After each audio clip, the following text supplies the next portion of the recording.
As September approached, nature donned golden hues, and the gentle sea beckoned those longing to escape the city's bustle.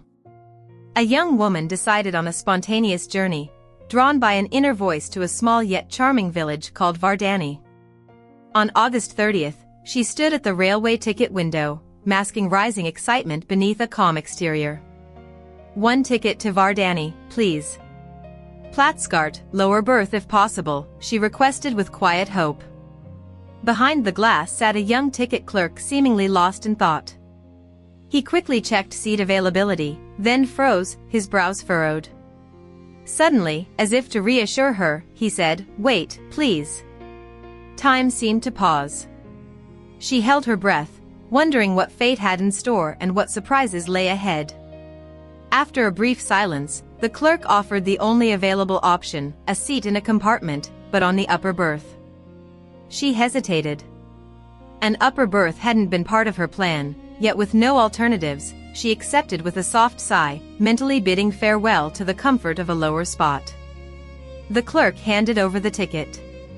Little did she know, this journey would become the starting point of a chain of extraordinary events capable of transforming her life. Assuming the carriage would remain empty for the next half hour, she decided to have a light snack. The heat was oppressive, and the train's air conditioners offered only the illusion of relief. The window wouldn't budge, it was stuck, making the air even heavier. Sticky and suffocating, the atmosphere clung to everything. She shed her outer layers, staying in a simple tank top and shorts, wrapped in a thin sheet as she tried to relax. The hot air seemed to seep into her skin, slowing her body into submission to the summer's lethargy. Everything felt damp and clammy. "Well, at least I'm not the only one," she thought. "Everyone's probably sitting with cold compresses right now." The question of fellow travelers always held intrigue. In the past, train rides promised quiet companionship, perhaps fellow women travelers or a peaceful family couple with whom one could share the journey in calm and comfort. Yet after several encounters with boisterous groups of men, her expectations had shifted. Precisely these seemingly random encounters often opened doors to unexpected, sometimes thrilling experiences, or even new dimensions of self-discovery. Paying attention to herself no longer felt unpleasant, on the contrary, it lent her journey a unique thrill and sense of anticipation. A faint shiver ran through her, whether from sudden heat or from the awareness of her own openness to unpredictability, to fleeting moments and memories of past adventures. She recalled a man with rich life experience and captivating stories she couldn't tear herself away from. Now, perched on her berth like an ancient goddess, she felt invisible gazes tracing her figure, studying, evaluating, perhaps even admiring or tinged with envy. It felt like a game with no winners or losers, only a quiet flutter of excitement and sweet anticipation of new encounters. The thickening air seemed charged with challenge, quickening her pulse. Inside, excitement mingled with unwavering confidence. She sensed the others' focused attention, something deeper than mere curiosity, admiration, hidden envy, maybe even slight bewilderment. This awareness granted her an extraordinary sense of freedom, as if allowing herself a fleeting whim, a small rebellion against social norms, and therein lay something truly exhilarating. By 5 o'clock, she settled comfortably on her berth, wrapped in a warm blanket.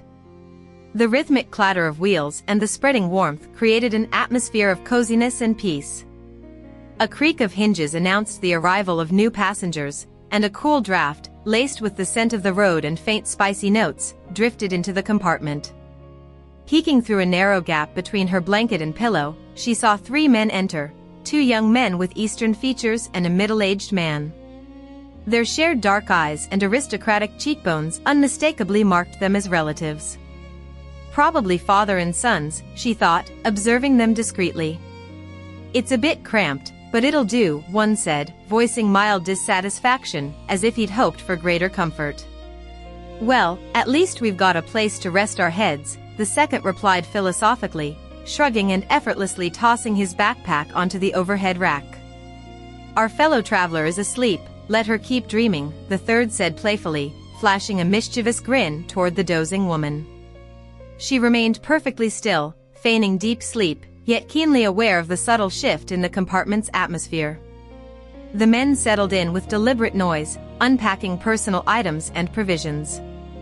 Soon, catching fragments of their conversation, she realized they planned to celebrate the start of their journey with a modest meal. One of them, introducing himself as Svalin, turned to her with a friendly offer. "Neighbor, care to join us for a simple meal?" She feigned surprise, pretending to wake. Suddenly, the compartment felt unbearably stuffy, the broken air conditioner utterly useless. Her heart pounded, her mouth dry. So, these are the long-awaited emotions, she thought. A new chapter of her life had begun, and now every ordinary train ride would surely become an adventure. Calmly, she replied, "I'm not dressed." Svalin tilted his head, considering her words. His eyes flickered with something unsettling, a curious mix of playful audacity and genuine curiosity. "Oh, come now," he said with a dismissive wave. "We're hardly in formal attire ourselves. On the train, we're all family, no ceremonies needed." She blinked in surprise and gave a soft laugh, but one of his companions exchanged a look with the other and exclaimed with obvious amusement, a grown man, clearly the head of the household. He burst out laughing. "Let's all bare our bellies so you see there's nothing to be shy about." The group erupted in laughter. She pulled her sheet tighter and climbed down to the table. "Look at this charming girl, what a delightful surprise to meet such a fellow traveler," one said with open interest, leaning slightly forward. Being called a girl flattered her. At 42, she knew she wasn't flawless, but she possessed undeniable charm. She'd never considered herself a stunning beauty, yet time had taught her to appreciate her own qualities. Her face bore expressive, high cheekbones, and faint crow's feet hinted at a life filled with joy. Her thick dark hair, though thinning slightly at the temples, still fell in soft waves over her shoulders. Warm brown eyes, lively beneath long lashes, often drew lingering glances, as if inviting closer inspection. Her figure, while no longer conforming to youthful ideals, remained toned from long walks and swimming. Slender wrists and neatly trimmed nails reflected understated care. Her style favored elegant simplicity.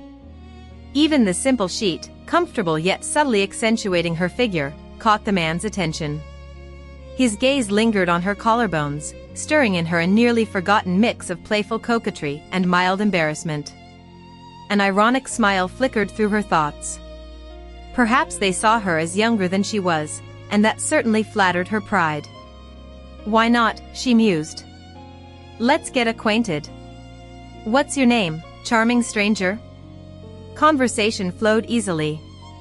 Laughter punctuated stories of amusing life episodes, and the mood grew increasingly relaxed and friendly.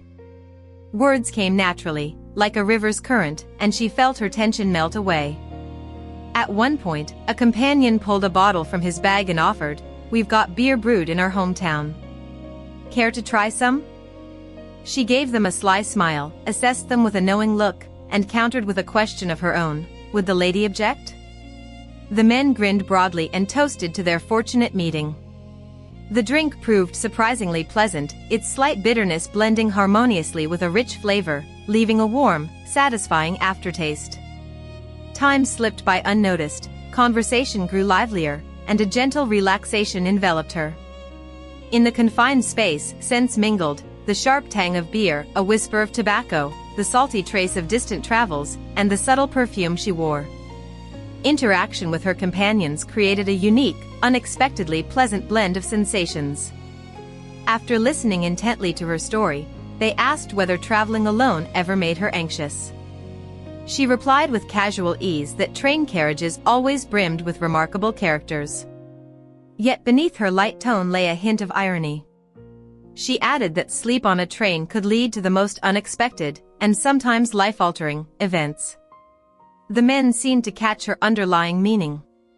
Soon, she felt completely at ease, ready for light-hearted fun. One companion, smiling openly, remarked that everyone had their own idea of adventure, some craved grand, sweeping events, others preferred slow, steady experiences, and some enjoyed brief, intermittent moments of excitement. Without hesitation, she decided to embrace all three. Later, she tasted a warm, viscous liquid in her mouth, distinctly salty. The sensation was unusual yet not unpleasant. Slowly running her tongue over her lips, she realized the evening promised to be truly interesting and eventful.